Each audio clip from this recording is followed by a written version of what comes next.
dia, pessoal. Mais um Startial Podcast. Podcast Startial, o comer de tudo. E hoje, Eduardo, quem é que é nosso convidado aí, Eduardo? Hoje nós temos aqui um cara fenomenal, inclusive mentor de alguns colaboradores nossos. Posso dizer que também é um mentor nosso também. É uma pessoa aí que tem uma habilidade de liderança como poucos.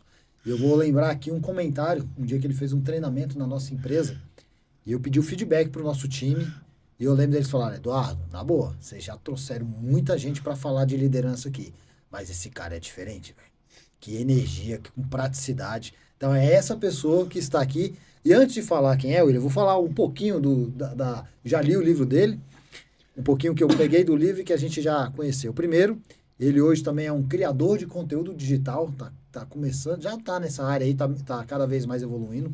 É um CEO de várias empresas, já atuou por várias multinacionais, inclusive fora do Brasil, ele me corrige aqui, já orientou empresários fora do Brasil no cargo de CEO. É empresário também, tem uma empresa aí na área de oftalmologia, tudo, nós vamos falar um pouco sobre isso. Escritor de livros, nós vamos explorar muito a habilidade de liderança que ele tem e como que ele pega o sucesso no esporte, ele é um judoca renomado, premiado, e como que ele pega os ensinamentos da atividade esportiva e traz para o campo empresarial, para o campo da liderança. Tem MBA, pós-graduação, certificado, é um monte aqui que não vou nem falar, senão a gente tinha um podcast todo só apresentando ele. Casado, pai de 2 filhos, ele conta muito bem essa história no livro dele também. E é uma pessoa conhecida com a capacidade de fazer as pessoas a entregarem o que tem que ser feito com muita maestria e muita gestão. Obrigado, um prazer enorme, Tiago Bernardor. Que Tiago, honra. bem-vindo, Tiago. Muito obrigado, William. Obrigado, Eduardo. Obrigado por essa apresentação. É uma satisfação enorme estar com vocês. Vocês dois sabem o quanto que eu gosto de estar perto de vocês, o quanto eu aprendo também com vocês e o quanto feliz eu estou de poder ajudar vocês nessa empreitada enorme, dando os parabéns já por tudo que vocês estão fazendo, por essa coragem, por essa dedicação e por esse momento de vocês como grupo, como sócios e como líderes. Obrigado, Tiagão. E aqui é o seguinte, é Startial, o comer de tudo. Então vamos lá, conta pra gente, pra nossa audiência aqui, qual foi o comer de tudo do Tiago? O Tiago Bernardor começou muito cedo. Ele é filho de uma professora, separada de um pai que era policial militar. Foi criado por um padrasto que exigiu demais dele e que desde muito pequeno ele teve que competir. Competir pela atenção da mãe num novo relacionamento e competir pelo posicionamento dele. Como filho de professor, tinha que ralar, estudar demais e conseguir através de bolsas, estudar inglês, conseguir os cursos técnicos. E aos 16 anos ingressou no mercado de trabalho como jovem aprendiz, um programa do governo que tinha de São Paulo. Começou na fábrica, montando bonecas, e a primeira empresa foi a Estrela, que nas nossas vidas fez tanto. Foi lá que eu me desenvolvi na área de supply chain, depois de passar por mensageiro da presidência. Foi lá que eu comecei os primeiros passos dentro de supply chain, aprendi planejamento, começamos o SOP na fábrica, integração de fábrica. A partir dali eu aprendi a gostar de compras, de logística, de distribuição e fui estudar comércio exterior, porque era algo que eu não tinha ainda contato para poder completar todo o supply chain. Aí, a partir de administração com ênfase em Comex, eu fiz negócios internacionais. Depois fiz Lean Manufacturing. Estagiei em todos os lugares que eu pude enquanto estudava. Então, estagiei na Ambev, fui trainee da Câmara Americana de Comércio. Estagiei em laboratório farmacêutico. E aí, trabalhei em todas as áreas da logística ainda enquanto estudava. Então, trabalhei em planejamento, controle de estoque, distribuição, controle de rota, controle de frota. Fui me aperfeiçoando dentro disso. E depois ingressei no... Severino Cavalcante, né? Total. Eu vi assisti o seu Reels com ela agora de manhã. Foi incrível, meio engraçado. E foi a partir daí que tudo começou numa multinacional gigante chamada Zebra Boveri, que hoje foi vendido para um grupo japonês, a Hitachi. Eu passei 9 anos e passei lá dentro por todas as cadeiras que existiam, de auxiliar, de assistente, de analista júnior, pleno, sênior, coordenador, e saí de lá formado gerente por eles. Tive oportunidades fora, tive oportunidades em fábricas e certificações digitais, e a partir dali eu me senti um executivo pronto para poder sair da gaiola, como eu brinco, e poder voar. E aí, a partir de lá, eu conheci outros setores e cheguei até aqui onde eu tô. Fez um bom resumo, Eduardo. Fez. E eu Eduardo, já vou emendar aqui. Eduardo, só pegar 2 ensinamentos que eu peguei aqui dele, aqui, acho Pode, que vamos lá. para a audiência. Acho que o primeiro ensinamento que eu ouvi, na verdade, esse final de semana de um amigo, e que você falou ele aqui, passou rápido, mas as pessoas têm que entender esse ensinamento. Que as pessoas pegam a ausência como algo dificultador. Ele pode ser um combustível. Teve a ausência do pai, teve a ausência de condições financeiras para estudar, e essa ausência virou um combustível, Eduardo, para ele ir além, ir mais. Virou uma competição interna, ou dele com a mãe, com o padrasto lá, de atenção, mas essa ausência virou um combustível. Que muitas pessoas, eu não posso porque eu perdi meu pai, eu perdi minha mãe. E, cara, não estou aqui julgando nenhum tipo de perda. Só quem perde sabe o que é isso. Mas se você transformar isso em um combustível, você vai muito maior do que transformar numa dor, num vitimismo. Então, pegue qualquer ausência e a ausência faz você subir. O segundo ponto que eu pego esse ensinamento é o espírito de aprendiz. Ele falou que começou com office boy, foi estagiário em tudo, aprendeu tudo. Espírito de aprendiz é importantíssimo na sua vida profissional. Boa, muito bom. E eu queria, ainda da sua fala, Thiago, nós participamos de vários grupos de empresários, mentorias, ambientes, que se fala muito de focar. Foca, seja especialista em nicho, tudo. E você é um gestor de sucesso, empresário de sucesso, e quando a gente pega a sua trajetória, ela passa por várias vertentes. Como que a gente pode correlacionar isso? Você conseguiu ter sucesso, não que você não tenha focado, talvez na sua resposta você explique esse foco, mas você falou, trabalhou na indústria, no varejo, de saúde, em vários departamentos, chegou onde chegou com uma trajetória de quem atuou em várias áreas, não que alguém decidiu, eu vou ser especialista nesse tipo de empresa, nesse ramo de atuação para chegar aonde você está. Como é que você correlaciona essa visão de quem fala para focar e você mostrando que a sua trajetória dá para ter sucesso fazendo algo um pouco ali diferente disso? Acho que toda carreira tem 2 caminhos, né? E dá para a gente sempre desenhar isso numa forma gráfica. Ou você tem uma carreira especialista em Y, e você está na vírgula do detalhe da especialidade, e aí você é pago para aquilo específico com o maior conhecimento possível que você possa ter, ou você tem uma carreira vertical. E aí, conforme você vai alçando os degraus, você é assistente de compras, depois você é analista de logística, depois você é coordenador de suprimentos, de supply chain, aí você passa a ser gerente ou diretor de operações, o seu leque acaba aumentando. E como eu, desde cedo, sempre coloco 5 e 10 anos nos meus planos de vida, eu sabia que se eu quisesse ser um diretor, um COO, muito bom de operações, eu deveria passar por todas as áreas, para poder conhecer e poder discutir. Mas eu não precisava, a cada cargo, ser especialista naquilo. Eu preciso saber como, ter uma visão sistêmica do todo, para que eu possa orientar e aí sim trazer os melhores especialistas para cada caixinha daquela. Então você está dizendo que o líder, o CEO, ele não tem que ser especialista em cada detalhe, mas tem que conhecer ao ponto não de conhecer o processo, mas conhecer pessoas e empresas que possam ser aquele braço que vai fazer aquilo que você é especialista. Então, a visão sistêmica é mais importante do que a especialidade em cada setor, vamos dizer assim, porque é humanamente impossível ser especialista em tudo, é isso? Exatamente. Humanamente possível ser especialista em tudo, e aí quando você traça um CEO, se um CEO não conhecer de operações, não conhecer minimamente de contabilidade, fluxo de caixa, gestão de tesouraria, se ele não conhecer minimamente de um processo comercial robusto, ele não vai conseguir direcionar e desenhar uma estratégia clara para que cada diretor, CFO, diretor de vendas ou diretor de operações, conclua. Então ele precisa saber como funciona sistema, ele precisa saber como funciona a integração, mas ele não precisa ser especialista em integração, ele não precisa ser especialista em gestão de projeto. Mas ele precisa dominar um pouco de cada coisa, porque é ele quem está à frente, é ele quem vai liderar, dar exemplo, e a estratégia vai sair dele. Então, minimamente, ele tem que construir com as pessoas isso. E para construir com as pessoas, minimamente, ele tem que saber. E é seu eterno aprendiz que você colocou. Tem que estar sempre sem o ego. Quanto maior o teu cargo, menos ego. Quanto maior o teu cargo, mais sensibilidade de ouvir. Porque você vai ser muito mais específico na hora de direcionar. E aí, na sua trajetória, então, você foi para... Deu para entender que você começou a passar nas áreas, foi assumindo cargos de gestão. Em algum momento aí você percebeu que a maior habilidade que tinha que ter era a liderança. Não é ser o maior conhecedor de metodologias, tudo, mas ser o maior líder para ter os maiores conhecedores. Essa é a linha de raciocínio que você pegou. Eu comecei sendo um bom fazedor, mas em algum momento na trajetória dos cargos, agora eu tenho que ser uma boa pessoa que tem bons fazedores de baixo. Seria mais ou menos essa... Mais ou menos isso. E tem uma parte bem interessante, que essa é a parte do sofrimento e talvez a parte onde as empresas mais erram. Porque quando você começa a ser analista júnior de determinada coisa, analista pleno, analista sênior, você passa a fazer com maestria aquela determinada função, área ou segmento.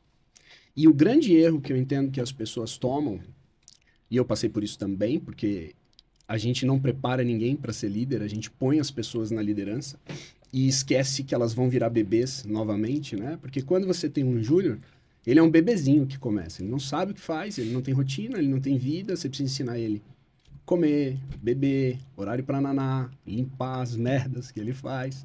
Depois você passa ele a criança, você tem que lembrar ele o tempo todo, você tem que ir para a escola, tem que escovar os dentes, fez a lição de casa, não, essa roupa não tá legal, montou a sua mala, tem o que hoje na escola? É a criança. Depois passa para a adolescência, ela acha que já sabe tudo. E aí você começa a ter uma supervisão administrada de longe. Você chega à noite, verifica os olhos, verifica o cheiro à mão, entende quem são os amigos, você passa a controlar a distância para não sobrecarregar e nem tirar dele aquela sensação de que ele conhece. E aí ele passa para ser adulto, que você coloca a meta, faz a sua reunião individual e ele não quer mesmo que você cobre ele, porque ele quer entregar aquilo. Nosso trabalho como líder é fazer todo mundo chegar a adulto. Só que quando a gente é adulto, um analista sênior, e a gente passa essa pessoa a coordenação ou a liderança, zera tudo. E o problema é que quando você tem a primeira liderança, muda completamente hard skills para soft skills. Porque enquanto só depende de você, do teu trabalho, ou minimamente dos pares de um pequeno grupo de pessoas, quando você passa para a liderança, o que vai depender de você é soft skills. Você sai do conhecimento das suas habilidades técnicas, que a gente diz, para passar a lidar com comportamento. Não é mais sobre você fazer, é como você fazer as pessoas fazerem o que você precisa fazer. E aí, a fórmula mágica é autoconhecimento. É o primeiro passo de tudo. Se tivesse que ter minimamente uma certificação para alguém ter o primeiro cargo de liderança, deveria ser autoconhecimento. Boa, vamos aprofundar nisso aí. Primeiro um ponto antes. Líder, então, é fazer. Eu acho que líder é saber ensinar a fazer. É direcionamento, é acompanhamento e é dedicação à rotina e disciplina, eu diria. Porque você falou um exemplo muito interessante, que é quando o cara está de analista sênior e vai para uma coordenação, uma supervisão. Até aquele cargo anterior, ele era responsável por que ele fazia, ou recebia amanhã. Vamos colocar um futebol? Era um meio de campo. Recebia a bola do zagueiro e passava para o ataque. Ele não tinha ali muitas funções decisivas no meio, proporcionalmente, analogicamente, tá, gente? E agora ele é um atacante. Agora ele faz gol. Só que ele tem que fazer a bola chegar nele para ele fazer o gol, né? E muitas das vezes ele volta no meio para buscar, mas não está lá na frente para fazer. Então eu vejo que a maior dificuldade de um líder é mudar esse mindset, que agora como líder ele fazer e executar e ser a estrela não resolve. Ele tem que fazer o liderado ser a estrela e ele ser coadjuvante. Quanto mais o liderado for estrela, mais correto na função de líder ele está. E o segundo ponto que você falou, essa parte de criança, sempre gostei que você faz essas fases de criança. Essa analogia, né? Essa analogia. Você falou de autoconhecimento. Tá. O que você diria para uma pessoa agora que vai assumir a liderança? Como é que ele pode medir o grau de autoconhecimento que ele tem? Pô, hoje eu tenho 0, tem que chegar em 10. Como é que ele mede isso hoje? A gente diz que o segredo da liderança é ter empatia, humildade e deixar o ego de lado. Para você ter empatia, que empatia, a tradução de empatia é se colocar do outro lado, né? Só que empatia, na verdade, é sentir o que o outro sente. E cada um sente as coisas de um jeito. Arrepio, calor, frio. Então você nunca vai sentir as coisas como a pessoa sente.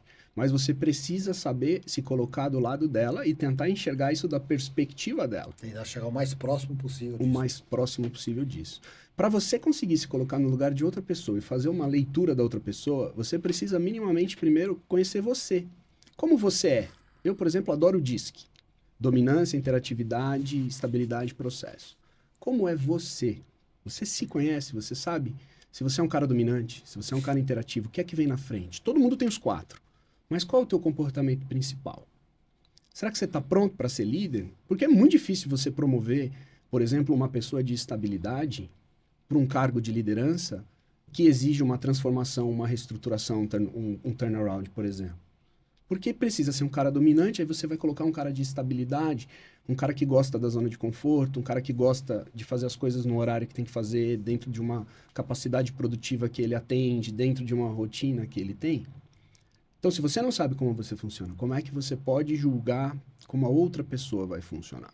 Então, é dentro deste contexto que responde a tua pergunta. O autoconhecimento, para mim, ele foi duríssimo. Porque imagina, entrei numa multinacional, em 9 anos, 8 promoções. Entrei ganhando R$ 2.800 e saí ganhando 22. Em 9 anos, isso há alguns bons anos atrás. Fui destaque internacional, fui key talent da América Latina. Como é que era o meu ego? Baixo. Meu Deus. Cuidar da expansão lá pro México, né? Sim, esse foi também. Não, e durante essa trajetória da BB, eu pude implementar em 13 fábricas pelo mundo uma metodologia de Multi-Project Critical Team, que era única. Então, foi liderado com um polonês e um americano no Brasil o projeto para a fábrica, que eu pedi numa das visitas à Suíça para ser pioneiro, porque a gente não tinha dinheiro para investimento, tinha ganho Rio Madeira, que era um projeto bilionário, que ligava Belém a Araraquara, em São Paulo, que é a linha Rio Madeira de transmissão.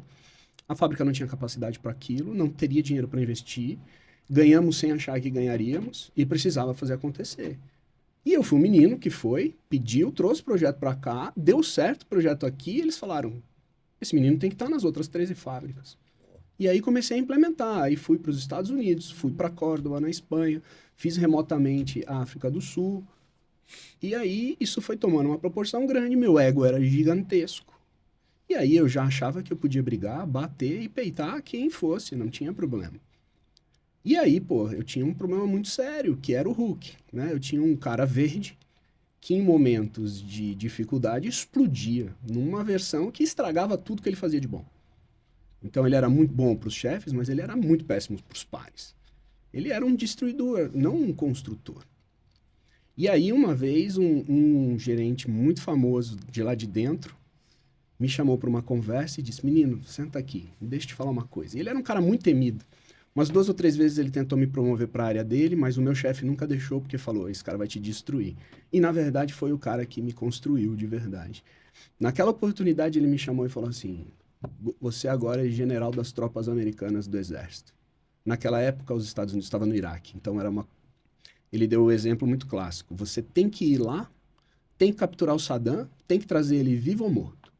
Só que é o seguinte, cada militar que você perder, no seu retorno, você vai à casa de cada um deles dizer que você matou eles por decisões estratégicas erradas. Você vai dar a notícia para cada mãe, vai ouvir o choro de cada filho.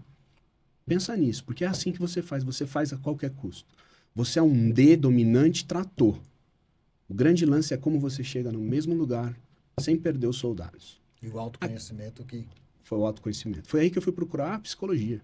E eu queria explorar isso, Thiago. Acredito que boa parte de quem está nos ouvindo, e eu falo por mim, pelo William, talvez nunca tenha procurado, talvez fazer um teste DISC, mas fazer um teste, mas vamos pegar assim, tem alguém, o liderado que está aqui, ou o líder que já é líder, ou aquele que quer ser. 3 atos, 3 coisas que ele deve esmiuçar no autoconhecimento. É ler um livro, é fazer um curso, o DISC é um diagnóstico, né? Faz um diagnóstico. Sim. E dali você tem que adotar práticas para... Você tem um diagnóstico. Como é que eu melhoro isso? O que você recomendaria de coisa prática? Assim, ó, eu fiz isso e deu certo para mim, então acho que é esse ritual, essa ação que quem está aqui nos assistindo deve fazer para aprofundar no autoconhecimento e melhorar, né? Você vai se reconhecer e como melhorar, né? O que você deixa de lição prática para a gente nesse ponto do autoconhecimento? As coisas que mudaram significativamente, me fizeram um líder melhor, o primeiro de tudo foi entender meus comportamentos e a confecção dos meus comportamentos. A segunda foi estudar sobre soft skills, exatamente sobre soft skills. E a terceira coisa que eu indicaria é estudar sobre programação neurolinguística. Não são coisas de investimentos gigantes, YouTube mas tá aí, né? Se você for olhar. YouTube está aí, Tony Robbins está aí, tem vários livros. vários cursos, existem várias formas. Mas você precisa entender e começar com autoconhecimento, entender como é que você funciona, entendendo como você funciona. Você começa a olhar para as pessoas e entender como elas funcionam. As pessoas falam por si, elas se falam do jeito que elas se vestem. Elas entregam o canal de comunicação dela pela forma como elas se vestem, por como elas combinam cores. Você vai saber se uma pessoa é visual, auditiva, sinestésica, qual o melhor verbo de interação, só pelo modo como ela se veste. Uma pessoa visual é impecável na cor da gravata, na cor do terno, no tipo de relógio, na cor do sapato, na cor do cinto. Ela te entrega que ela é visual. Uma pessoa sinestésica usa roupas largas, sapato, não está tão preocupado com a imagem. Isso está certo ou está errado? Não, essa é a pessoa. Se ela é sinestésica, ela quer conversar por emoção, ela quer por toque, ela quer por sentido. A pessoa auditiva fala o tempo todo com a mão. Ela não fala rápido, ela fala pausada, ela fala como se estivesse cantando.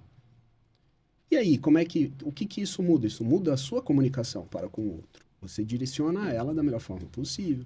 Todo mundo, de novo, tem os 3 canais, mas se você conhece, sabe identificar, você consegue exemplificar melhor. Você vai sentar para uma negociação e você tem a leitura plena que o cara é visual, é óbvio que você tem que ter uma apresentação de slide clara, objetiva, formada em gráficos. Você sabe que vai falar com um cara visual que é dominante, porque ele também diz, você consegue ver o dominante. O dominante é objetivo. Você tem que ter poucos slides, pouca informação, muita interação. Fiz nada. Você entende? Então, conforme você vai estudando essas coisas, você vai ganhando ferramentas de comunicação. E aí essas ferramentas de comunicação vão te ajudar a vender. Porque você vende o tempo todo quando está na liderança. Não precisa ser exclusivamente um comercial, porque você vende ideias, você vende metas, você vende processos. Você vende na vida, né? Vende Na o vida tempo você todo. Sabe o que eu acho engraçado disso tudo, Thiago? A gente está há 19 anos empreendendo. Curso de liderança ou profissionais de liderança que a gente já levou lá na empresa a rodo. Participamos de várias mentorias. Muita gente fala de liderança. É sempre um tema que está lá e a gente sabe que ele é um pilar Mas é raro ouvir falar nesse formato que você está dizendo. Não estou dizendo que é único. Mas a gente escuta de muitos... É raro ouvir nesse formato de você... PNL, identificar. O DISC bacana. Você tem que identificar o perfil, se é dominante, se é o águia, o tubarão, tem até nomeei os bichinhos lá para classificar, né? O que você atribui a isso? Por que tem tanta gente falando de liderança e falando bem, falando coisas boas, mas não dessa forma, não nessa metodologia técnica de PNL, de sinestésico, você falou sinestésico. O que você atribui a isso, já que isso é algo muito relevante para você ter sucesso na liderança? Eu costumo simplificar a liderança em 4 siglas. PPCA. PP eu aprendi com o Abílio Diniz, foi estudando ele. Processos e pessoas. Tudo gira dentro da liderança em processos e pessoas.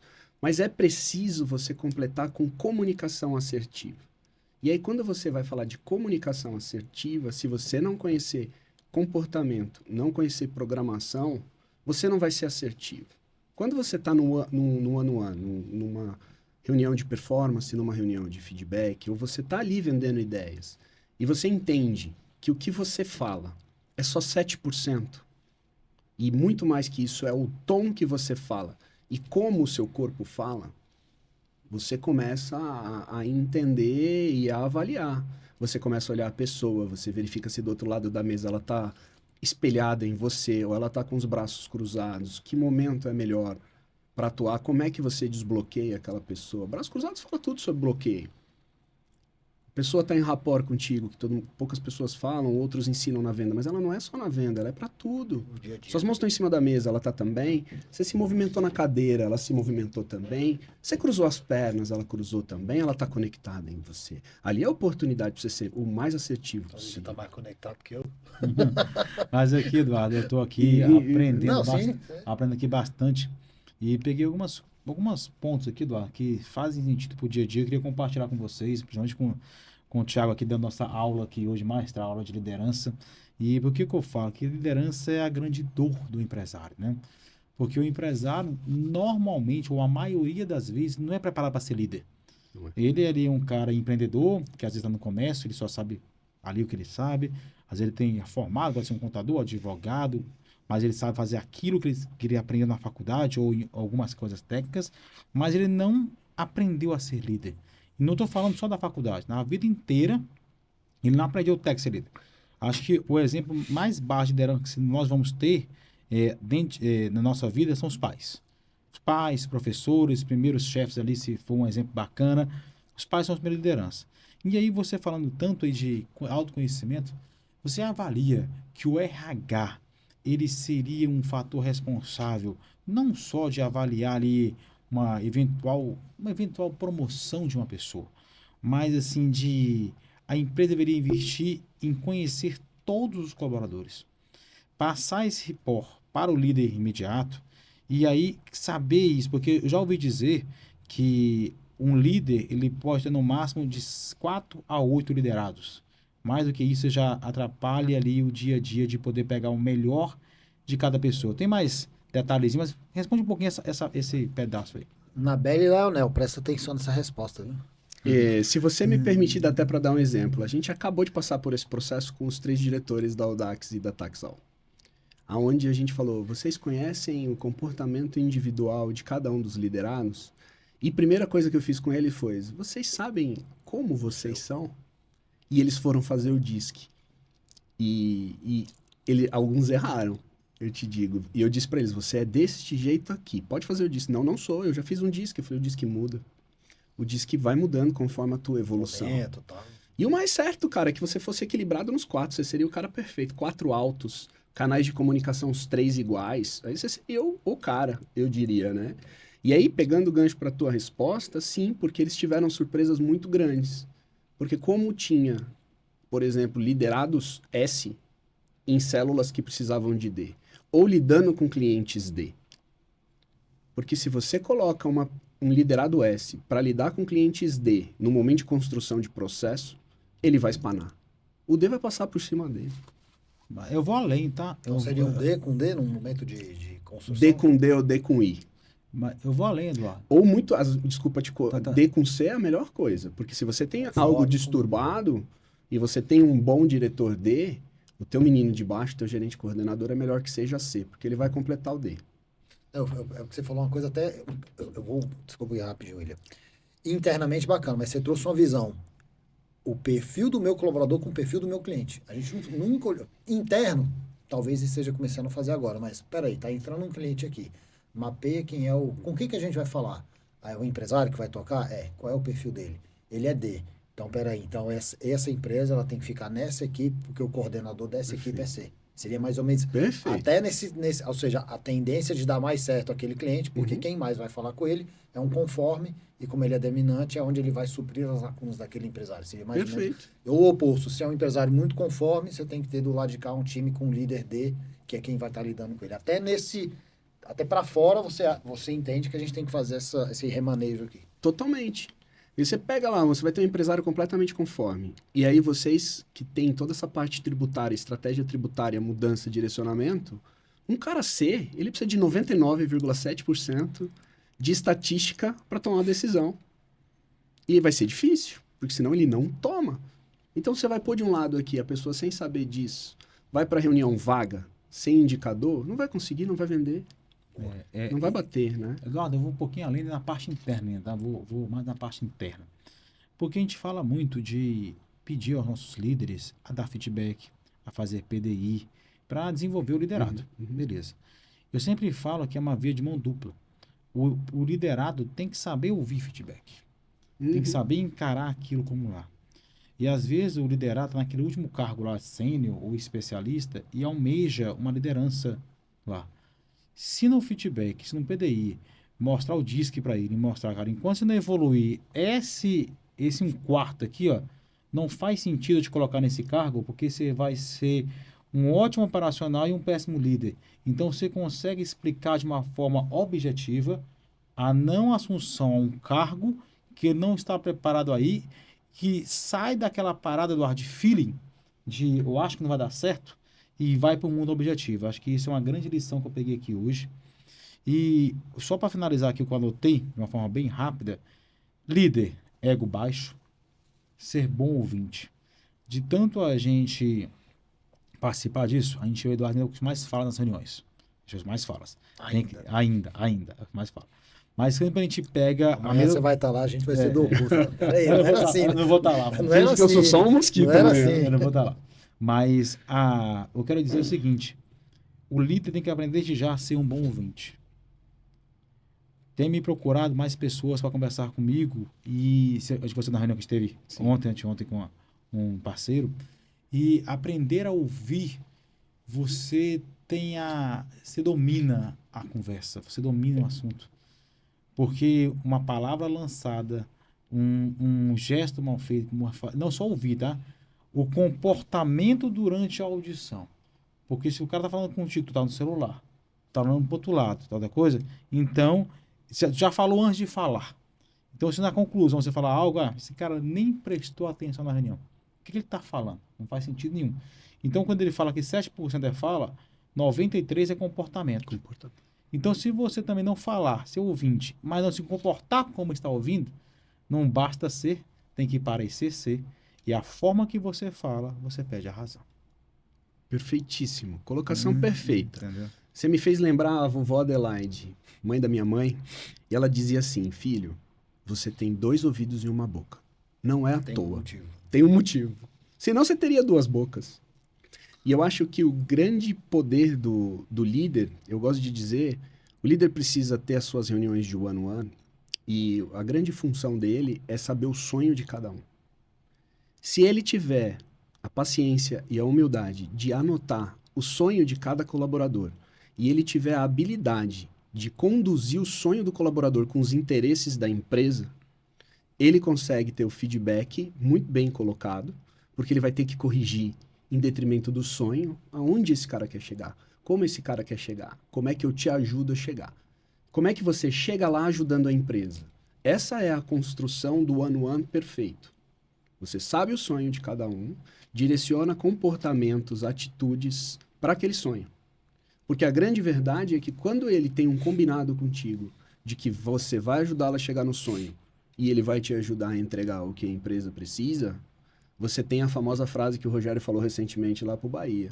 A quantidade de esforço que você põe é a que vai dizer o quanto longe você está ou não do seu sonho. Então, mais esforço, menos sonho.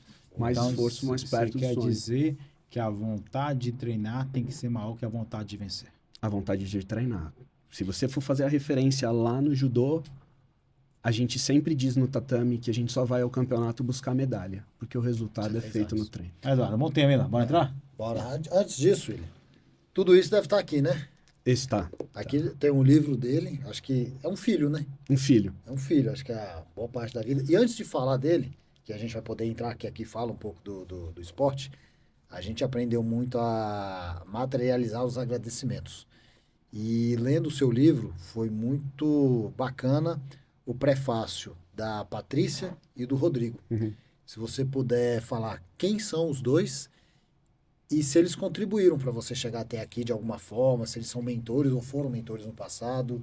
E por que para prefaciar um livro, acredito eu que você deve ter escolhido a dedo pessoas relevantes aí na sua trajetória. Sim. Se você puder comentar, e aí a gente emenda já no livro, começando pelo judô aqui, que o William deve estar doido para fazer perguntas aqui do esporte na vida empresarial. Rodrigo Mota, ele é um mentor, ele é Kodansha, no judô ele é uma faixa vermelha e branca, se não me engano 7º dan nesse momento. E eu me espelhei muito no Rodrigo pelo poder de liderança que ele tinha e pelo jeito empreendedor que ele tinha. Altamente comercial. Rodrigo foi country manager da Heineken no Brasil e foi quem fundou a Dubem, que depois foi vendida para a Ambev, ficou milionário e foi viver em Minas Gerais com a família. E ele também ajudou a fundar o ICI, que foi o Instituto dos Camaradas Incansáveis, que resgatou o Sensei Ishii, que foi o primeiro medalhista olímpico do judô, e foi aonde eu fui treinar com os Masters do Brasil e formar a primeira grande academia, que hoje o Brasil é líder mundial em medalhas veteranas. O Rodrigo, ele foi um grande mentor, porque desde sempre ele disse, cara, chega de ganhar dinheiro para os outros, vai empreender. Você só vai ficar rico quando você empreender. Você é muito bom e fica entregando para os outros. Sai da gaiola. E aí eu disse para ele, como é que eu saio da gaiola? E aí ele apresentou a Patrícia. Por isso um tá ligado completamente no outro. A Patrícia é especialista em branding e imagem.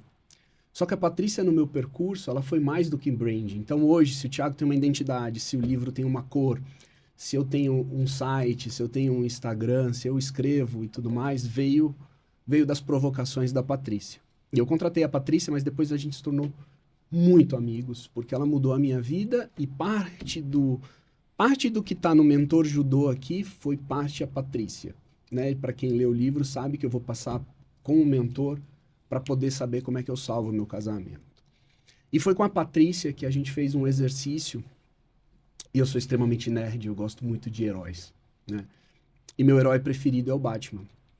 E aí ela me perguntou, por que seu herói preferido é o Batman? Eu falei, porque ele é o único que não tem nenhum superpoder. Ele não foi mordido por aranha, ele não veio do universo.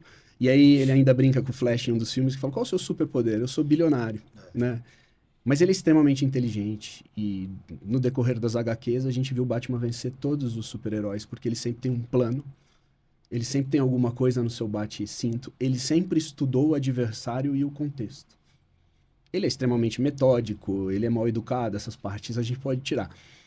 Mas o Batman, ela me fez me perguntar, legal, você também, para chegar onde você chegou, você formou todo o seu cinto de utilidades. Soft skill, hard skill, passou em todos os departamentos, foi com psicólogo. Muito legal.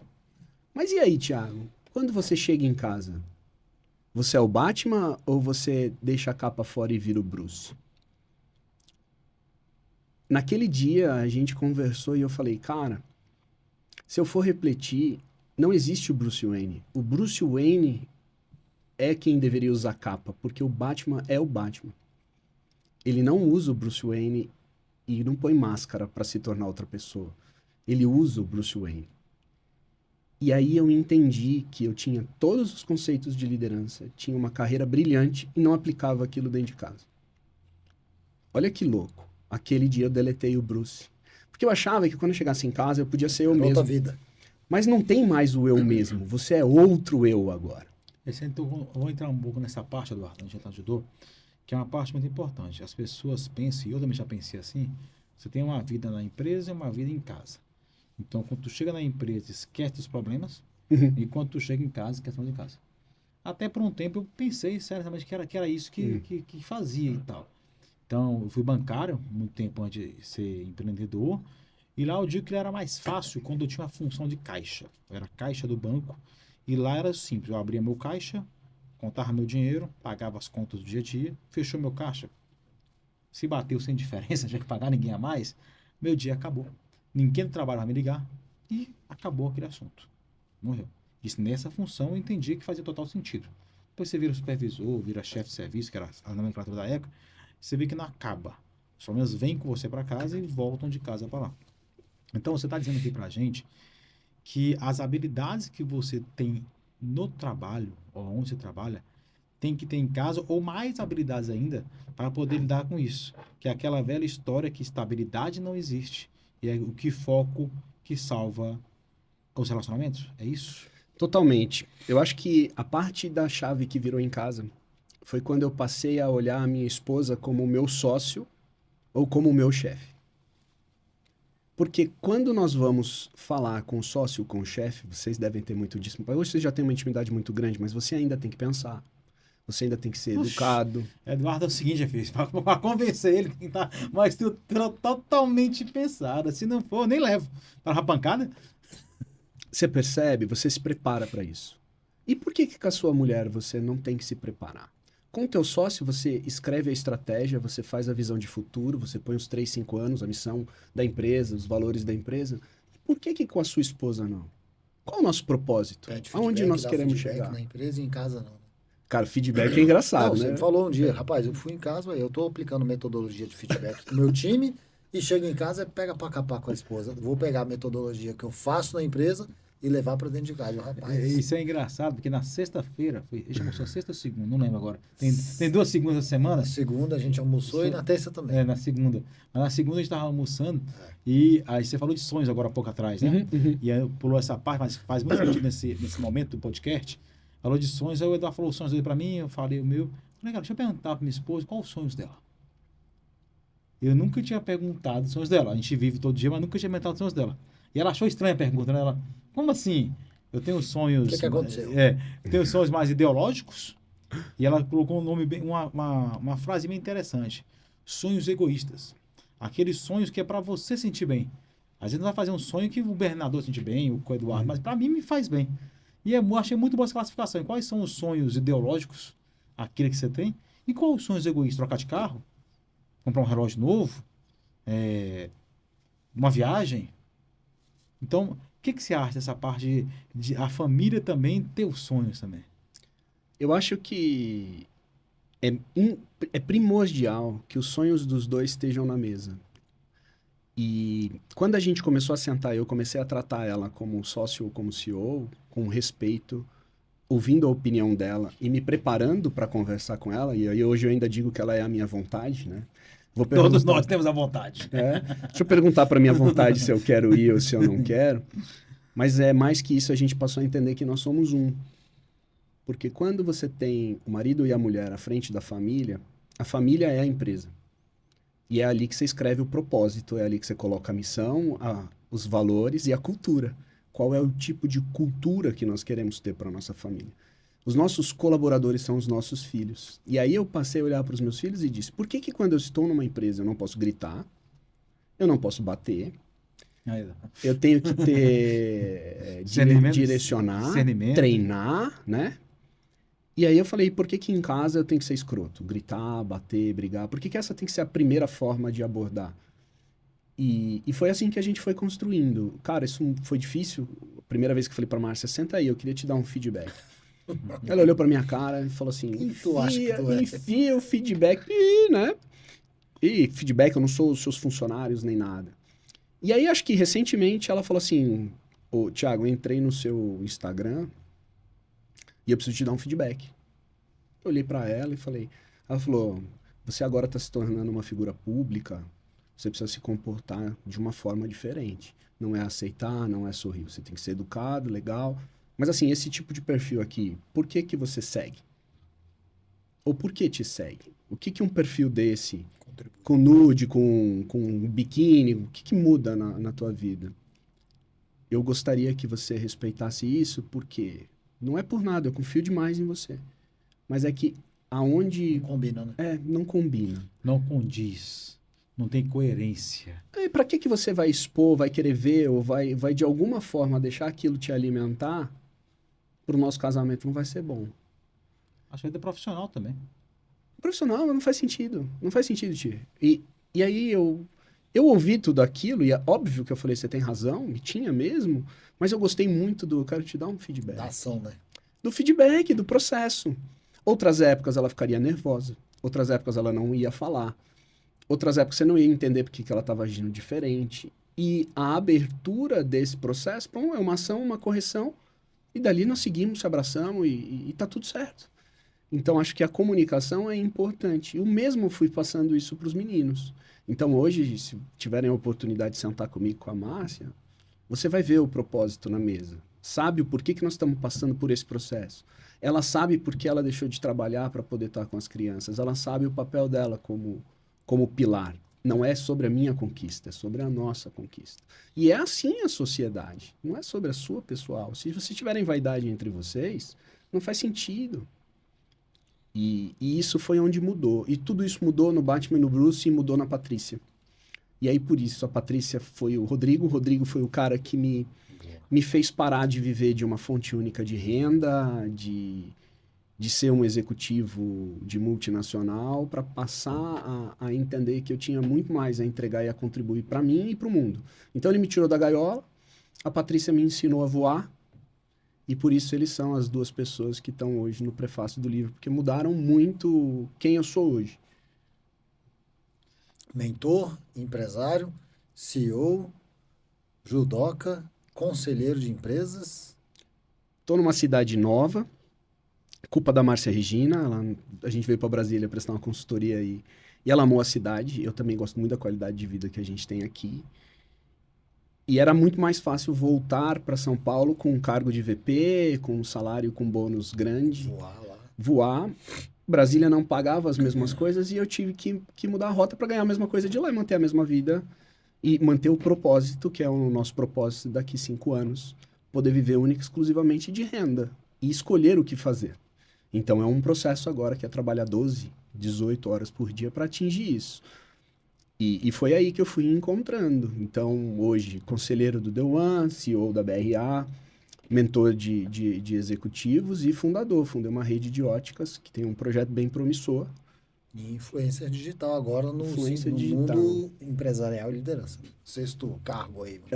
Porque a É, gente aprendeu que isso não dá trabalho, isso é o trabalho. esse é o trabalho. É isso, é isso. Vamos entrar no judô, Eduardo? No Bora, esporte? bora. Você gosta muito dessa parte lá do esporte, né? E essa semana nós temos aí um ponto aí para colocar no esporte como referência, né? A gente perdeu o Oscar Schmidt essa semana, grande jogador de basquete, né? Exemplo para muitos, né? Teve a homenagem do irmão dele, fez dentro do programa, falando, olha, seria impossível não estar aqui hoje, no dia que meu irmão falecer, foi na sexta-feira, porque ele era o cara que eu era fã dele. Fã porque é um cara que, acima de tudo, trabalhava. Acima de tudo, ele perdeu o nascimento do primeiro filho porque tinha um jogo importante. Ele não foi no meu casamento porque tinha um jogo importante. Então, eu não vir trabalhar hoje, não tenho a mínima possibilidade disso acontecer. A minha homenagem para ele é eu estar trabalhando. Então, assim, é um exemplo de liderança incansável, que o esporte traz isso, né? Ele conta em diversos vídeos que ele não era um cara talentoso. A mão santa a treinar mais de 1000 vezes depois dos treinos para conseguir isso. E ele fala que, num certo vídeo lá, ele fala que, homenageia a família também, que ninguém naquela sala tinha treinado mais do que ele, que tinha dado tempo de treinar. Tinha dado tempo de treinar. O tanto que é importante treinar, para depois chegar o mão santa, né? A mão santa. Fala um pouco aí do esporte pra gente aí. Cara, pegando o gancho, eu gosto muito de falar o Oscar não cansou de falar quantas vezes ele arremessava por dia, né? E a gente tem aí o Rogério Ceni, por exemplo, que foi um goleiro artilheiro, mas quantas faltas ele batia pós-treino. E hoje a gente assiste futebol e não vê mais gol de falta, porque é um jogo atrás do outro e a nova parte física diz que depois de um treino e depois de jogos intensos, continuar batendo na bola aumenta o risco de lesão. Então hoje a gente não vê bolas no ângulo, um Ronaldinho Gaúcho, um Marcelinho Carioca, um Rogério Ceni, todos batiam muitas faltas depois do treino. O Oscar arremessava demasiadamente depois do treino, tem vários vídeos dele falando sobre isso. E quando a gente pega o judô, a fonte japonesa, o japonês diz que você só faz um movimento perfeito depois que você o repete por 9.999 vezes. Como é que é essa aí, Eduardo? Como é que é essa aí? O japonês diz que o seu movimento ele só é perfeito depois que ele é repetido 9.999 vezes. Quase 10 vezes. Aprender isso aí. Né? E quando a gente olha para o judô japonês e a gente olha para o judô nosso aqui, ocidental, a gente vê a diferença de comportamento. O japonês ele começa a faixa branca e depois ele ganha a faixa preta. E a partir da faixa preta é que tem os dans, que são os graus da faixa. Mas nós temos um conceito tão ansioso da coisa que se não tivesse criado a faixa azul, amarela, laranja, verde, roxa, marrom, a gente não conseguiria chegar na preta. Porque o japonês é capaz de ficar 10 anos na faixa branca e receber a faixa preta.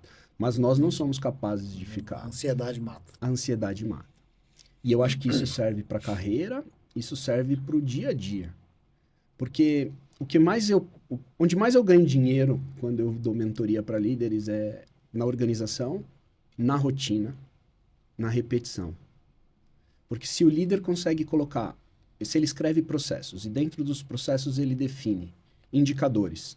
A partir dos indicadores ele conhece as pessoas e determina comportamentos e funções.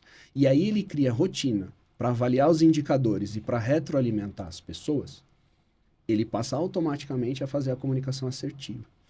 Quando ele tem a comunicação assertiva, ele vê essa engrenagem andando, com essa engrenagem andando, mais rapidamente você tira o bebê e leva ele a adulto. E é onde ele sai de cena, que é aquele cenário de, se o gerente está muito ativo, aparecendo muito ou entrando muito, significa que o time não gira, não faz a engrenagem. Isso é completamente Eduardo, esporte. olha, eu tô aqui pensando em cálculo de cabeça, que eu gosto disso, né? E aí eu tava pensando aqui, se um movimento pro japonês só faz sentido 9.999 vezes depois, se uma pessoa só faz uma coisa uma vez por dia, ela vai ficar boa depois aí de pelo menos aí, ó, que se cada ano é 300 vezes, então a cada 3 anos ela faz 1000 vezes. Então, assim, são 10.000 vezes, são quase 30 anos aí. Pra Se ela ser- fizer uma vez por dia, Pra ser o movimento perfeito que ele perfeito. fala. Se ela fizer só uma vez por dia, se você faz 2 vezes por dia, diminui para 15. 3 vezes por dia, 10. 4 vezes por dia, 5. 5 vezes por dia, 1 ano e meio, 2 anos, você consegue ter um movimento perfeito. Olha, é importante o treinamento, pegando a fala que ele trouxe. O cálculo está de cabeça, podem corrigir depois aí, tá? Mas é um cálculo de cabeça aqui, só para analogia. Pode, Eduardo, complementar aí. No livro, você cita muita experiência do judô, do esporte. E teve um dia que a gente estava conversando, aí você falou que agora, né? O que eu mais faço nas minhas mentorias com lideranças é rito, disciplina, organização. E aí o que eu gostei um dia a gente conversando é que você conseguiu... acho que todo o processo de entrevista que eu faço essa pergunta. E eu te fiz ela e você deu a resposta ideal. Talvez você deve ter passado 9.999 vezes respondendo ela, né? Qual é a rotina, e você comenta no livro sobre isso, que tem a ver um pouco do efeito do esporte nisso. Qual é a rotina ideal que você imagina que um líder tem que ter de segunda a sexta? Você falou pra gente no almoço, eu vou falar a minha, porque eu acredito que é a ideal pra mim. Você comentou, você conseguiu falar exatamente a semana ideal, eu me organizo fazendo exatamente isso. Se você puder compartilhar, porque poucas pessoas que a gente faz essa pergunta conseguem dar clareza e falar, é aqui, não é que acontece sempre assim, mas eu começo a semana mirando nessa jornada aqui. Liderança, eu te diria que ela é muito mais processo de liderar do que uma virtude. As pessoas lá nascem líder, nascem com, talvez, destaques para a liderança ser desenvolvida. Mas a liderança é completamente possível de ser desenvolvida porque ela é um processo. Liderar, ele exige, antes de mais nada, que você saiba aonde precisa chegar, consiga construir como você entende que vai chegar e fazer com que as pessoas te levem ao como.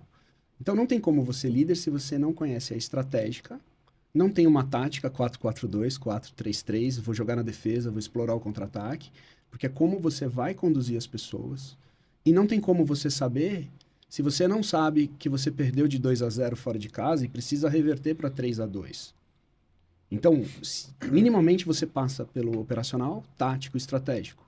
Então não dá para ser líder se você não conhecer um pouquinho de cada uma dessas coisas. E aí não souber quais são as suas habilidades para poder desenvolver a dos outros ou para contratar aquelas que você não tem, que são os seus defeitos. Porque você pode espelhar isso dentro do time. Vamos deixar isso bem exemplificado. Como é que é a tua segunda, como é que é a tua terça, a tua quarta, a tua quinta e a tua sexta? Acho que é assim, hoje vai sair dessa teoria que é importante e a prática. Como é que é a prática hoje do Thiagão? Hoje não tem discussão e não é negociável que as segundas de manhã é planejamento e estratégia. Então, minha segunda-feira começa sempre com o treino, e assim não falha, musculação todos os dias de manhã, judô 2 vezes à noite.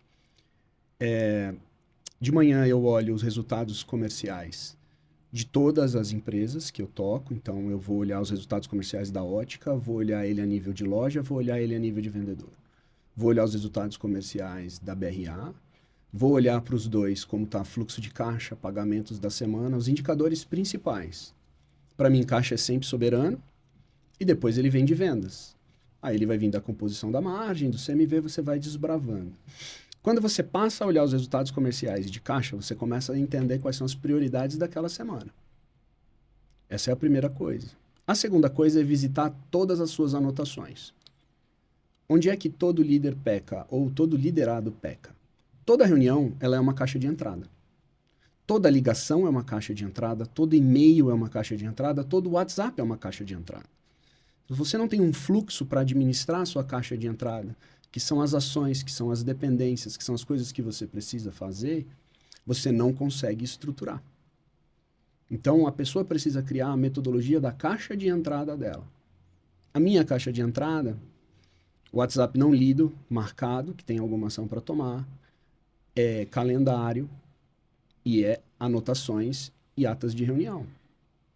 Tudo isso tem alguma coisa que foi designada para ti, um prazo, uma ação, uma análise, uma reunião, uma oportunidade. Essa caixa de entrada, todas as segundas-feiras, também é lida é colocada em ordem de prioridade e ela é destacada e distribuída nas semanas ou nos prazos que elas precisam acontecer. Então, se eu tinha que estar aqui hoje com vocês, eu tinha uma mensagem no meu calendário para cobrar o marketing de vocês qual vai ser a pauta, e eu tinha, na terça-feira mesmo ontem, de manhã, um calendar, reler a pauta e estar preparado para a reunião de amanhã. E eu vou montando esses triggers, conforme cada coisa que entra na minha caixa de entrada. Isso vai populando a minha semana. Então, eu tenho um quadro, que é dividido segunda, terça, quarta, quinta, sexta, sábado, domingo, manhã, tarde e noite, com as macro-responsabilidades dos assuntos que eu preciso. E a partir dali eu passo a marcar as reuniões, eu já vou administrando, falo, isso aqui não cabe nessa semana, eu já vou populando as semanas seguintes. Como é que eu direciono isso? Então, quarta-feira, que é o dia que eu estou aqui com vocês, hoje é dia de ótica. Então, hoje eu vou aprofundar todos os temas de ótica, vou marcar todas as reuniões, fornecedores, parceiros, sócio, contabilidade de ótica. Segunda-feira de manhã, segunda à tarde eu vou para a fábrica e eu tenho reunião com as lideranças.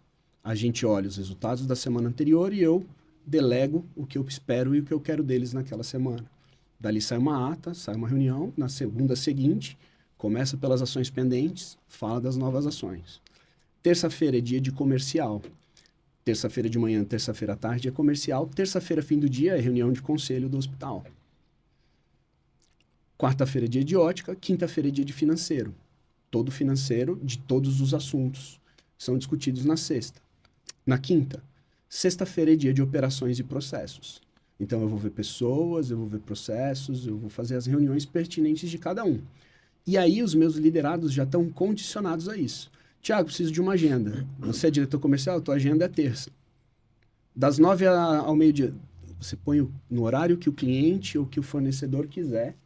Eu vou dar prioridade para você, porque das 9 às 18, das 9 às 16, porque às 17 tem conselho, você marca onde você quiser, você conduz, você delibera, você me diz o que você precisa. E assim a gente vai montando e eu vou condicionando os temas. Um dia da semana é jantar em família, 2 dias é judô, e aí tem 1 ou 2 dias para tomar uma com alguém se tiver que fazer um happy hour. E aí a gente vai aí o ouvinte agora, só se não quiser, né? Porque ele deu no detalhe aí. Se um dia alguém estiver assistindo, quem estiver assistindo esse podcast, for fazer uma entrevista, aí aprende aí como é que responde, né? A agenda ideal da uma semana. Como que organiza? Muito bom. Eduardo, vamos para as perguntas aí? Bora pro bloco do ping-pong. A gente tem um bloco aqui, é o bloco da nossa cidade, na época da Xuxa ou da Marília Gabriela, né? Bate e volta, né? Que chama também. Justo. Vou começar aqui, William. A gente falou, não falou muito tempo, não foi, mas eu queria, nenhuma pergunta, a principal lição que o judô, ou no caso o esporte, porque às vezes pode ser um atleta de outro esporte, mas a principal lição que o judô tem correlacionado com o seu sucesso profissional. Primeira coisa que você aprende quando entra no judô é a cair. Boa. Você cai por pelo menos 6 meses até que o sensei comece a te ensinar golpes. Então eu digo... Rock Balboa. Rock Balboa. Cair e levantar é o que mais você vai fazer dentro do judô. E aí, repetição. Disciplina, respeito e resiliência são o que eu entendo que vem do judô. Porque o tatame forma caráter, cara. É difícil você ver um judoca que deu errado na vida. Porque ele forma caráter. É lá que você vai aprender a cair. Depois você vai aprender a se doar, porque você não é um esporte individual. Quem pensa que judô é um esporte individual está muito enganado. O teu parceiro empresta o corpo dele para você treinar. Ele se põe em perigo para você treinar. E você tá ali para ajudar. Então você aprende a respeitar. Mais que isso, você aprende a respeitar ordem de cor de faixa, ordem de idade, ordem de graduação. Você tem o seu sensei e o seu senpai. Senpai é aquele que é mais velho e que traz a rotina. E dentro do tatame, mais que isso que eu acho que ninguém sabe e que precisa ser dito, você nunca discute com um árbitro, independente do erro dele. Se no judô você discutir com um árbitro, você é desclassificado e tomam a sua carteira. Você não pode mais competir, você fica punido. Então você aprende a respeitar decisões. O erro dele decisões. seja tratado depois por pessoas responsáveis Exatamente. por isso, não ali. A decisão dele é soberana. Numa empresa, se aplica algo desse conceito? Eu acho que ou melhor, o porquê dessa regra, tem a regra, entendemos. Nunca discuta com o árbitro, não importa se ele está errado. Por que dessa regra? E nos mundos de negócio, isso pode ser correlacionado? Em algum momento? Eu acho que pode. Eu acho que ele pode ser adaptado por questione, mas saiba questionar, né? Você precisa de dados e argumentos para questionar. Então, você quer questionar o seu chefe, você quer questionar uma decisão, primeiro você tem que ter essa flexibilidade do lado dele. Isso é uma ordem ou isso é um direcionamento? Se for uma ordem, mesmo que você saiba que é errado, será que ele está disposto a ouvir a tua versão ou não? E será que você está embasado para isso? Ou não? Acho que isso é a parte principal. Juiz é dono da verdade? Não. O judô tem muitos erros de arbitragem. Mas quando a gente olha para o futebol, a gente olha, eu só falo com o capitão, aí você vê palavrão, você vê todo mundo cercando o árbitro, você vê cara discutindo o que a imagem do VAR tá dizendo. No judô você não tem esse tumulto. Só o seu técnico pode pedir, pode abrir uma reclamação ou pedir uma revisão. E eu acho isso extremamente importante. Significa que tudo que te dizem tu tem que abaixar a cabeça e fazer? Não. Mas tu tem que saber lidar com aquilo. Tem que saber a hora de se posicionar, Eduardo, né? me lembrei de um outro esporte também que o juiz é muito respeitado, o tênis. É. No tênis, se não me engano, tem 1 ou 2 desafios cada tenista por set. Que, cara, tem que valer muito a pena O cara pedir. eu pedir uma revisão de arbitragem, senão eu não peço. É uma analogia boa, cara. Eu vou com o meu liderado, cara, das decisões que eu tomo, você tem aí a cada 3, uma para você aí almejar uma discussão saudável e tudo, pra gente estar nisso. Acho que é bacana essa analogia. E meu ping-pong, Eduardo, a gente não perguntou, que não deu tempo aqui ainda, mas você trabalhou em multinacionais, em empresas de dono e em empresas corporativas, assim, né? Uhum. Qual que é melhor? Qual a diferença entre trabalhar em empresa de dono e em multinacional? Qual a diferença de uma para outra? Qual o desafio de uma para outra? Eu costumo dizer que também trabalhei em vários segmentos e nada muda. A receita do bolo é sempre a mesma dentro de uma empresa. Ou você vai ter problema de processo, você vai ter problema de pessoa, você vai ter problema de comunicação. Então eu vou entrar mais adentro. Eu quero ver outra coisa. Na empresa multinacional, o seu presidente, vamos colocar assim, se é diretor, o seu presidente lá, o dono da empresa, o maior acionista, vamos dizer assim, ele vai lá na veia falar com você, é comum, isso não é comum, ou ir em empresa de dono. Cara, você conhece o sócio, tá ligado ao sócio. Qual dos dois você acha, na sua opinião, de uma forma geral, sem colocar nomes aqui, na sua experiência, que entra mais na operação? Se isso é bom ou é ruim? Também pode ter as duas vertentes, eu não quero ficar em cima do muro. Mas dentro da multinacional, você tem o corporativismo, você tem a burocracia e você tem a impessoalidade dentro dela. Ela é boa em alguns momentos para o profissional que lá está, mas é ruim em outros. Eu acho que na empresa de dono, aí você tem todo o contrário. Você tem a pessoalidade, tu tem a desburocracia e na maioria delas ainda há a falta do processo. Uhum. Porque é tudo tratado com ele está envolvido em tudo. É o Aqui centro. respeita mais a hierarquia, aqui respeita menos a hierarquia. Aqui você tem menos bypass, aqui você tem muito mais bypass. Mas os dois têm prós e contras. Não tem um modelo ideal, porque você vai estar discutindo os mesmos problemas. Aqui só, geralmente nas empresas multinacionais, você lidar com mais profissionais capacitados. Porém, se lidar com mais egos, é mais difícil as coisas acontecerem. Só Demora monta o mais. problema, ele vai existir. Bingo. Bingo. Eu Bingo. tenho mais duas aqui, William, duas bem capciosas. Pode ir. Uma delas não está nem no roteiro, mas com toda a fala do Thiago, a orientação, me veio uma... Não é uma dúvida, não é um ponto, mas é uma reflexão que eu sempre faço. E eu quero ouvir de você.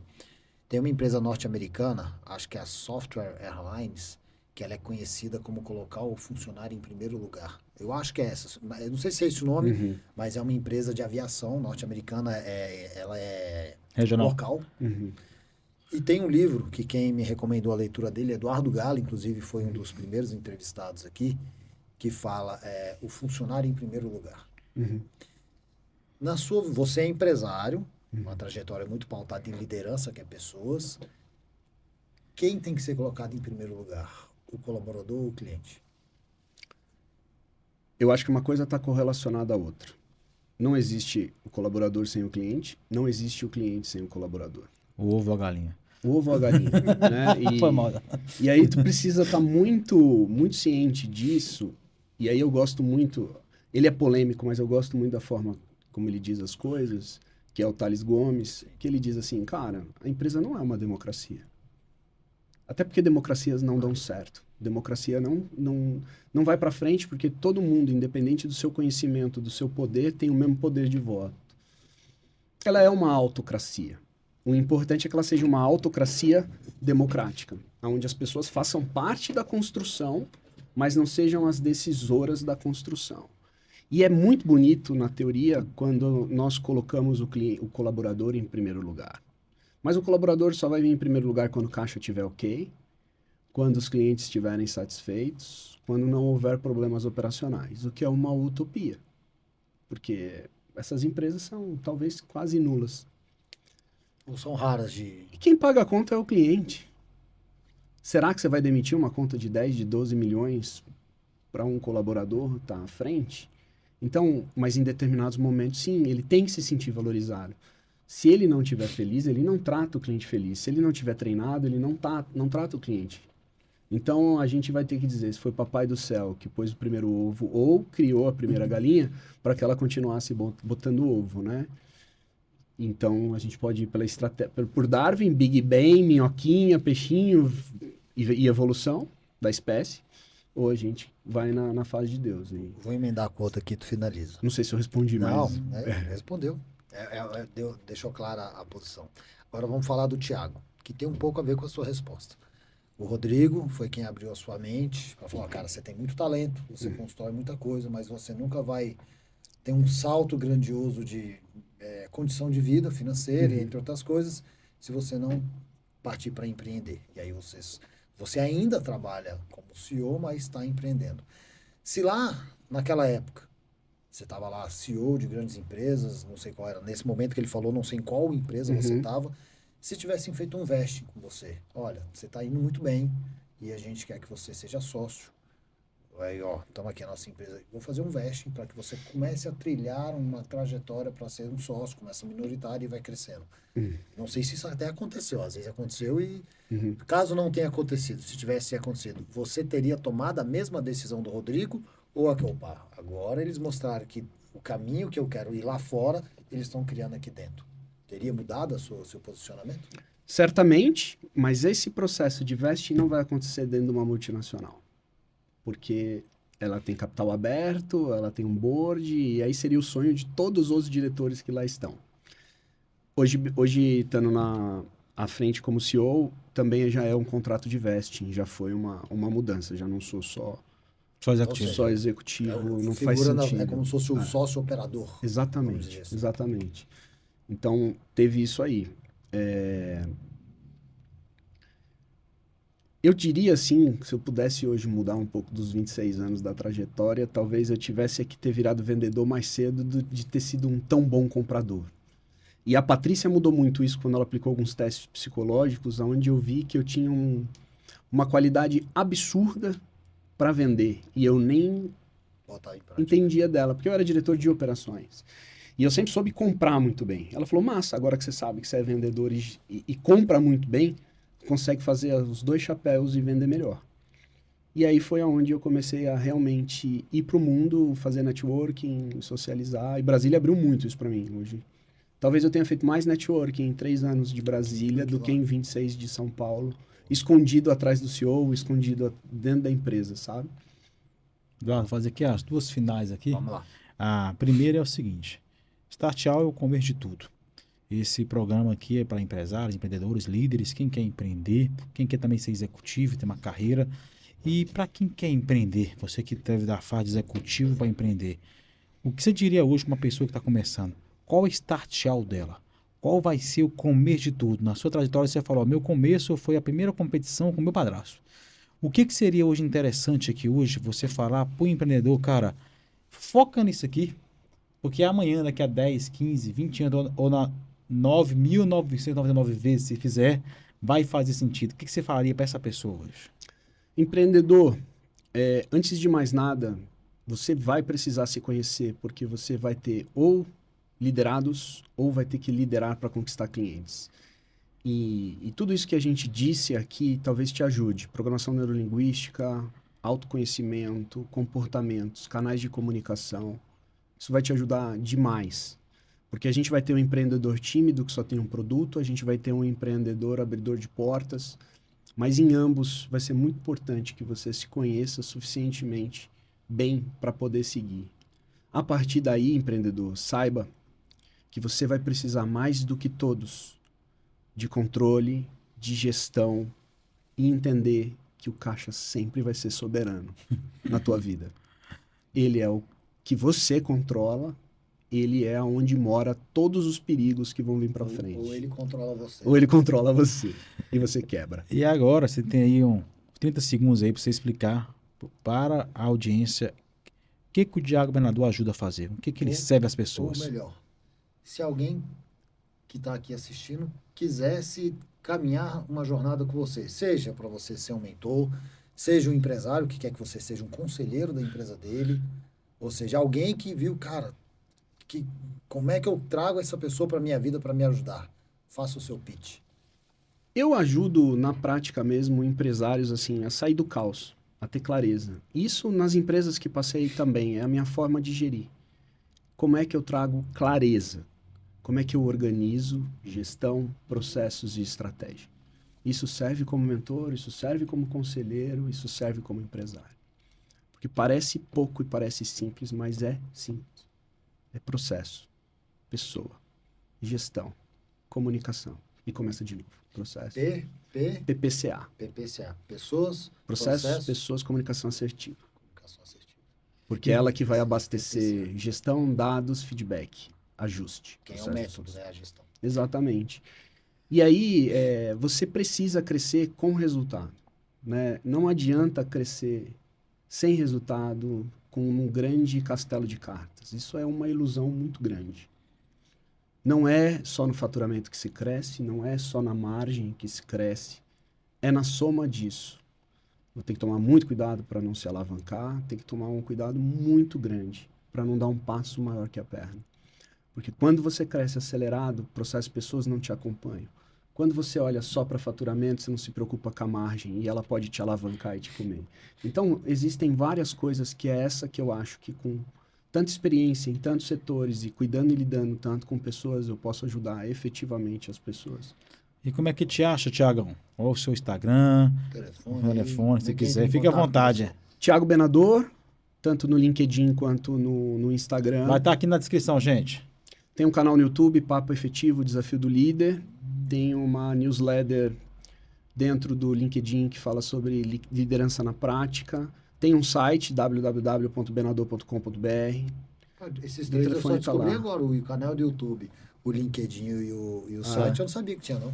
Tem. Então, Falta ainda. Preciso encaixar em algum dia da semana, no sábado ou domingo, para trabalhar melhor essa parte.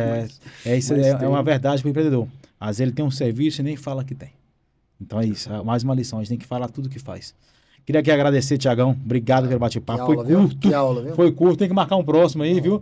Foi curto aí, mas obrigado 3 episódios, a gente falou, sei lá, umas 5 ensinamentos do livro, talvez. Muito pouco da riqueza de ensinamentos que tem. Então, quem quer aprofundar mais, ó, tá aqui. Vou mostrar de novo aqui, fazendo o jabá da Thiago, ó. Sensacional. Aqui você vai conseguir aprofundar tudo que a gente falou aqui, com exemplos práticos, a história de vida aqui contada. É sensacional. Recomendo o livro, viu? Muito bom. Obrigado, Tiagão. Obrigado, pessoal. E agradecendo o patrocínio Startial do Grupo 3SA, Audax, Taxal, Credax, Consimed. Obrigado, pessoal. Tchau, tchau. Um abraço.